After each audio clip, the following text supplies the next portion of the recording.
This is the story of Mikey Sinotte Jr.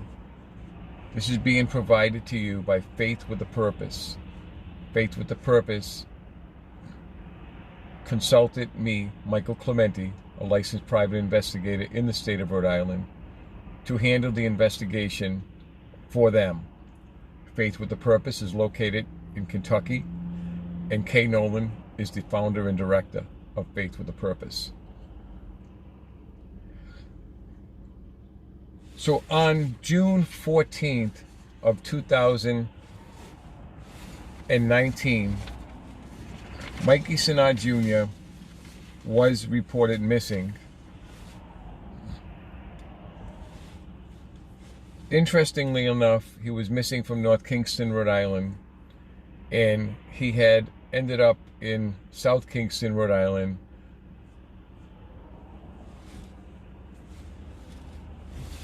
Reasons unknown. We do know that prior to him arriving in South Kingstown, Rhode Island, where he has pulled over in approximately this location near the West Kingstown, Rhode Island post office,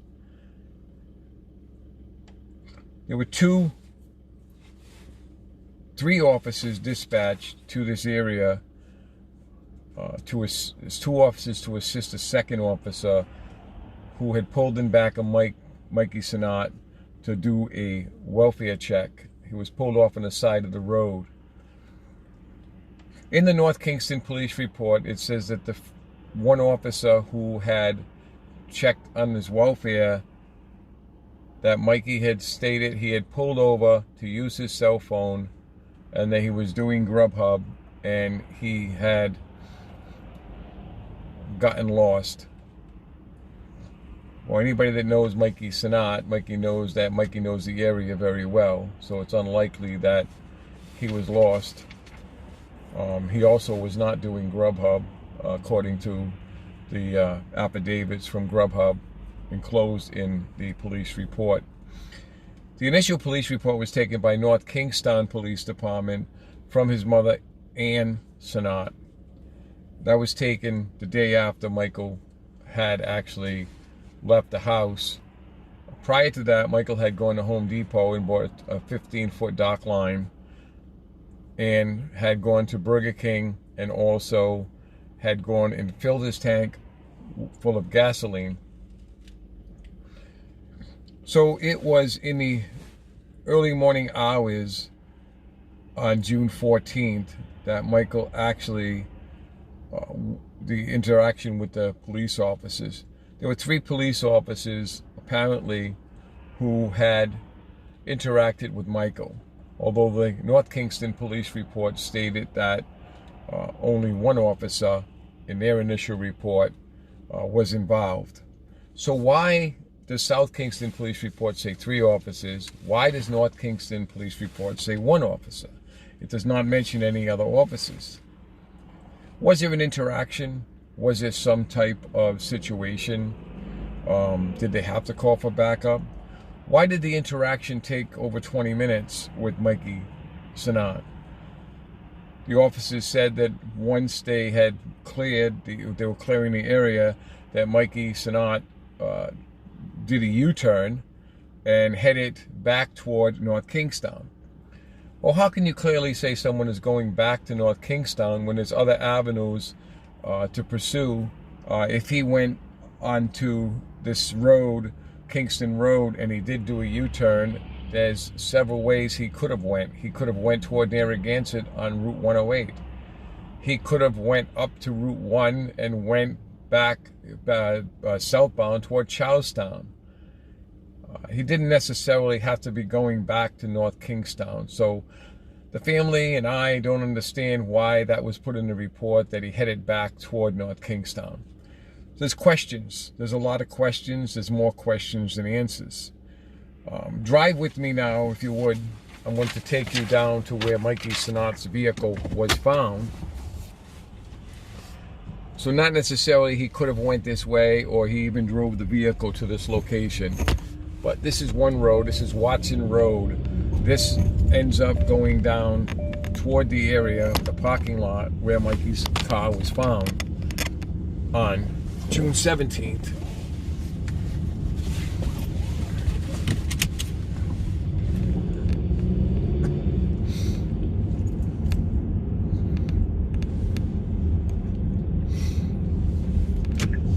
So this is Liberty Lane, and Liberty Lane ends up going down to Great Swamp Management area where Mikey's vehicle was found on the 17th.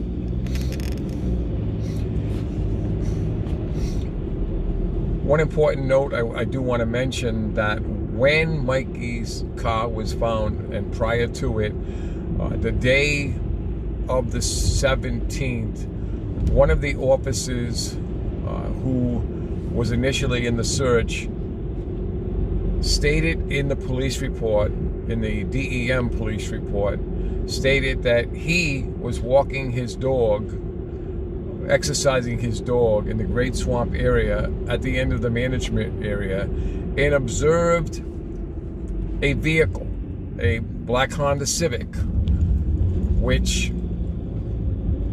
at the time, on the 15th, he did not associate it with Mikey Sinotte's vehicle. However, he did see a black Honda Civic and an older model Oldsmobile parked next to the Civic on the 15th, so he states in the report of the 17th. So my question again is this, is we have law enforcement that are trained to observe and recall and remember. A bolo, which is a be on the lookout for broadcast, was put out for Mikey Sinotte Jr.'s vehicle. It was put out prior to the 17th and prior to the 15th. It was put out on the 14th when Ann Sinotte had filed the police report in mid-afternoon with the North Kingstown Police Department. So if there had been a bolo out for the vehicle and the vehicle was being looked for by law enforcement, why did not that officer recognize that vehicle as part of the bolo during the time that he was exercising his dog at Great Swamp Management area where Mikey Sinotte's vehicle was located? It's unfortunate that DEM does not have cameras down there. However, we do know that in the DEM report, it also mentions the National Grid motion camera. The detective leading that investigation had stated that she was going to get the footage from National Grid. Well, that never happened. As early as a couple of months ago, we do know that the sister of Ann, the aunt of Michael, had contacted this detective again, and she said she would look into it. Well, folks, it has been over 4 years, close to 5 years, since anybody has seen or heard from Michael Sinotte Jr. We have more questions than answers. We understand that, and it's a hard lesson. Maybe it's a hard lesson. Maybe that's all that will come out of this, but we're going to keep searching for Mikey. The hard lesson is this: the police department needs to do a better and more thorough job on missing persons investigations. Yes, Michael was over 18 years old. Yes, he was an adult. This is the area right here. This is the area where was searched with dogs and people and multiple searches up that trail where the orange gate is. We have been there we have been here also multiple times searching as well. The fact remains that, did the police do enough on this case? Did they really pull out all the stops? And from one of the detectives on the case, he admittedly said, no, they probably didn't, because it wasn't a 12 or 13-year-old child. We're still a human being, still someone who went missing and someone who deserved to be looked for with the effort that we would look for a 12 or 13-year-old or an elderly person. That was not done in Mikey Sinotte Jr.'s case. There are so many holes in this investigation whether they were left there by laziness or on purpose. This is what we need to determine. Now, granted, I am not pointing the finger at any particular individuals. We are not pointing the finger at any person. We are just saying that do better. You need to do better on missing person investigations. If you state in the police report that there is a motion camera for National Grid and you had reached out to get the report and the report still hasn't come back with any information, and by now it's probably too late, and whatever video evidence that may have been there is gone. Why didn't we do better on that? Why didn't we locate that? Why did the officer recognize the vehicle in the parking lot, but only after 2 days after he had observed it, recognized it enough to put it in the police report, but did not recognize it enough to report it at the time as the be on the lookout vehicle? Why wasn't the license plate retained from the old Crown Vic that was parked next to Mikey's vehicle? The bowler was out. People should have been looking with eyes open. We're going to continue this in another segment, but this is where we are at in this investigation right now. Also, another entity who had been working on this is Adventures with a Purpose. They have done to date over 35 searches of the water and of the woods. We have done multiple searches. The searches are going to continue. We're still looking for a backpack. We're still looking for size 13 boots. We're still looking for a fleece jacket, grayish blue color down at Great Swamp. We're still looking for Mikey's keys, 3 keys on a ring for his Honda Civic. We're still looking for Mikey's cell phone. We're still looking for Mikey's ATM card from Bank of America.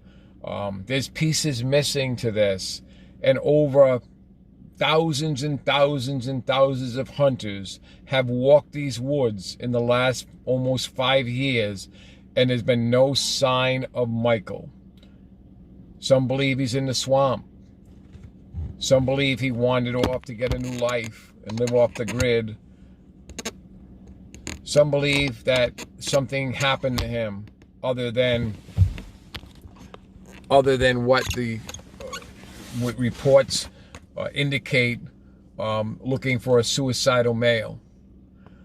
We need answers. So anybody who may have observed the interaction on Kingston Road in 2019 with the South Kingston police, anybody that might have gone by there between 2:04 a.m. and 2:22 a.m., come forward. Contact us. Contact Faith with a Purpose, or contact me directly at 401-365-3438. We want answers. We need answers. We're not giving up, and we're not going away. So please take that into consideration when you may have some evidence that we need. Thank you again. This is created for Faith with a Purpose, Kay Nolan out of Kentucky. My name is Michael Clemente. I'm a licensed private investigator in the state of Rhode Island, and this will continue.